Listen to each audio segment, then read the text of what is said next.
अस्सलाम वालेकुम students, how are you all? Hope so you are good. आज का जो मेरा टॉपिक है वो सिर्फ स्टूडेंट्स छोटी यानी प्राइमरी लेवल से रिलेटेड नहीं है, बल्कि ये मेरा टॉपिक जो है वो 9th 10th first year second year अप सोन आप पीपीएससी के जिन्होंने पेपर्स देने हैं उनके लिए भी है और आम लोगों के लिए भी है। उन लोगों के लिए जो पॉलिटिक्स में इंटरेस्ट रखते हैं या जिन्हें थोड़ा बहुत नॉलेज नहीं है उनके लिए भी मेरा टॉपिक है। तो आपको लोगों से देख के अंदाज़ा हो ही रहा होगा कि मेरा टॉपिक क्या है आज का मेरा जो टॉपिक है वो है कॉन्स्टिट्यूशन यानी आइन, दस्तूर, जिसकी बात आम तौर पर आप न्यूज़ चैनल्स पे, टीवी में या हर जगह आप सुनते हैं आइन के मुताबिक ये हो गया, आइन में चेंजिंग आ गई या आइन में तब्दीली आ गई। तो आज जो मेरा टॉपिक है वो है आइन यानी कॉन्स्टिट्यूशन। So let's start.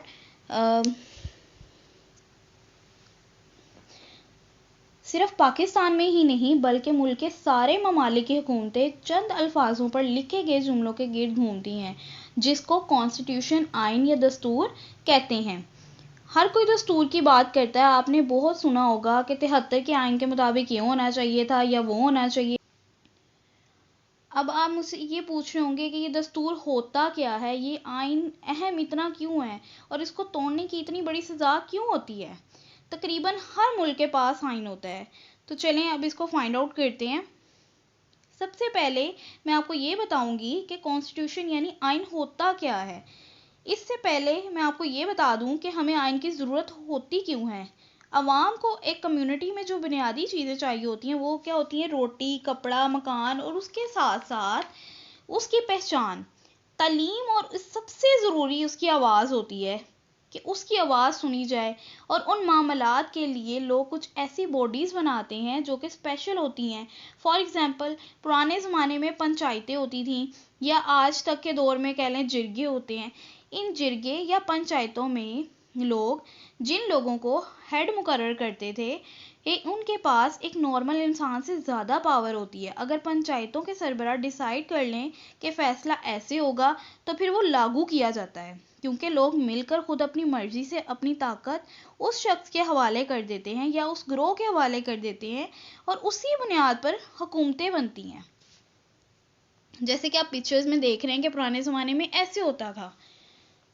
लोग अपनी ताकत बहुत से मामलात में, अपना इख्तियार और अपने मामलात दूसरों के हाथों के हवाले कर देते हैं। मिसाल के तौर पर जैसे कि आप ये गाड़ी वाला देख रहे हैं कि एक शख्स जो गाड़ी में बैठा है जबकि दूसरा शख्स जो गाड़ी से बाहर है वो कुछ गाड़ी की तलाशी के लिए कह रहा है, लेकिन वो उस शख्स को तलाशी नहीं देगा क्योंकि वो उसके जैसा ये काम बंदा है। अब फ़र्क देखें कि अगर इंसान तो दोनों ही हैं, लेकिन एक ट्रैफिक पुलिस वाले को अवाम ने ही कुछ ऐसी पावर्स दे रखी हैं जो नॉर्मल लोगों को नहीं मिलती। इसी तरह एक पुलिस वाला किसी पर गोली भी चला सकता है। जैसे कि अब आप देख लें कि इसमें तो वो अब पुलिस वाले को फ़ौरन चेकिंग करवा रहा है, लेकिन वो आम शख्स को वो नहीं करवा रहा था। एक पुलिस वाला अब गोली भी चला सकता है। इसी तरह एम्बुलेंस को ये इख्तियार हासिल है कि वो सिग्नल तोड़ सकती है। जज किसी भी शख्स को मौत की सज़ा भी सुना सकता है। और ये एक पूरा निज़ाम है जहां पावर अवाम दूसरे लोगों के हाथ में दे देती है और एक्सपेक्ट करती है कि वो उनकी फलाह बहबूद के लिए काम करे। अब हमें ये तो समझ आया कि हुकूमतें चलाने के लिए हुकूमतों को ताकत तो चाहिए होती है, लेकिन हमारा माजी हमें बार बार ये बात बताता है कि किसी दूसरे शख्स को बेहद ताकत दे देना और एक ऐसी ताकत देना जिसकी कोई हद ना हो, उसे सिर्फ वो करप्शन, आमरी या जबर की शक्ल इख्तियार कर लेती है।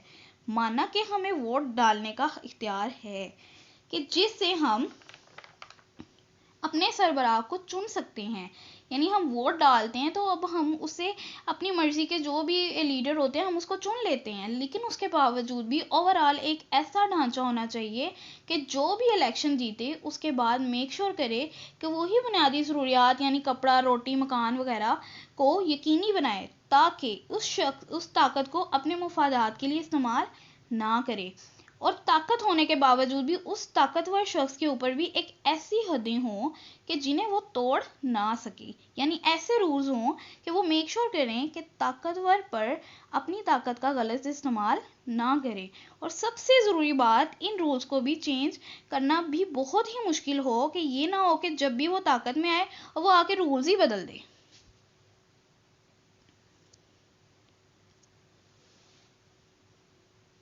और जब इन रूल्स को एक पेपर पर लिखा जाता है तो इसको वो आइन या कॉन्स्टिट्यूशन कहते हैं। आइन कानून तो होता है, लेकिन ये एक नॉर्मल कानून नहीं होता, बल्कि ये एक आला कानून होता है, यानी सुप्रीम लॉ। जैसे आपने सुना होगा कि पाकिस्तान की जो सबसे बड़ी कोर्ट है वो सुप्रीम कोर्ट है, इसी तरह आप उससे रिलेट कर लीजिए, सुप्रीम लॉ कहलाता है, जो हुकूमत बनाने और उसको पावर देने और निज़ाम ही नहीं बनाने में मदद देता, बल्कि इसमें भी मदद देता है कि दूसरे कानून कैसे बनेंगे। और इसीलिए आइन को तब्दील करना भी बड़ा मुश्किल होता है, कि ऐसा नहीं कि आज कोई पार्टी इलेक्शन जीतकर हुकूमत बना ले तो वो आसानी से आइन ही बदल दे अपनी मर्जी के हिसाब से। कॉन्स्टिट्यूशन वो ताकतवर चीज़ होती है जिससे हुकूमत के ताकतवर लोग एक हद में रहकर मेक श्योर करते हैं कि काम अवाम के लिए किया जाए, और इसीलिए इसको तोड़ना बहुत ही बड़ा जुर्म तस्लीम किया जाता है। अगर कोई शख्स आइन तोड़ता है तो वो सिर्फ आइन नहीं तोड़ता, बल्कि एक पूरे मुल्क के बुनियादी हकूक जिम्मेदारी को तोड़ने के साथ साथ उस अहद को भी तोड़ता है जो इसने अपनी ताकत में आने वक्त लिया था कि मैं इस आइन की रखवाली करूंगा। ये कोई छोटी कसम नहीं होती। तो इसीलिए जब भी कोई मुल्क वजूद में आता है ना, तो सबसे पहले अपना कॉन्स्टिट्यूशन लिखता है। तो इसीलिए दुनिया के मुल्क के पास आइन है, यानी दुनिया के जितने भी ममालिक हैं उन सबके पास आइन है। अब सवाल ये आता है कि अच्छा आइन होता क्या है। एक अच्छा आइन ताकत को फैला देता है ताकि किसी भी वक्त एक शख्स के हाथ में इतनी ताकत ना आए कि वो तबाही ही मचा दे जैसे ही वो पावर में आए, और इसीलिए आइन में पावर्स बढ़ जाती हैं। जैसे कुछ मामला जो होते हैं वो सदर देख सकता है, और इसी तरह कुछ मामला होते हैं जो कि वजीर आजम देख सकता है। इसी तरह एक अच्छा आइन इस बात को भी यकीनी बनाता है कि ताकत मुसलसल एक हाथ में ना रहे। जैसे कि आप अमेरिका में एक शख्स दो बार कभी भी सदर, दो बार से ज़्यादा यानी सदर नहीं बन सकता। इसी तरह अगर हम देखें कि इंडिया में कोई भी शख्स दो बार से ज़्यादा वज़ीर आज़म नहीं बन सकता। इसीलिए हमें नए चेहरे नज़र आते रहते हैं। दुनिया में तमाम ममालिक में ऐसा ही हो रहा है, लेकिन पाकिस्तान में ऐसा नहीं है। ये मैंने थोड़ी सी एक डेफिनेशन ऐड की थी उन स्टूडेंट्स के लिए जिनको बिल्कुल समझ ना आए।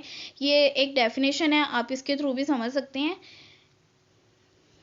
इसके अलावा आपको मेरे अगर आज के इस लेक्चर की समझ आई है तो मुझे कमेंट करके बताएं कि आपको कितनी समझ आई है। इससे आपको रिलेटेड नेक्स्ट वीडियो में इंशाल्लाह मैं आपको तरमीम के बारे में बताऊंगी कि तरमीम आखिर होती क्या है, ठीक है। और अगर आपको मेरी वीडियो आज की पसंद आई है तो इसको लाइक करें, सब्सक्राइब करें, और मुझे कमेंट में बताएं कि आपको इसकी कितनी समझ आई है, कि आपको आज कॉन्स्टिट्यूशन से रिलेटेड तमाम कॉन्सेप्ट क्लियर हुए हैं। Okay, thank you watching for this video and Allah हाफिज़।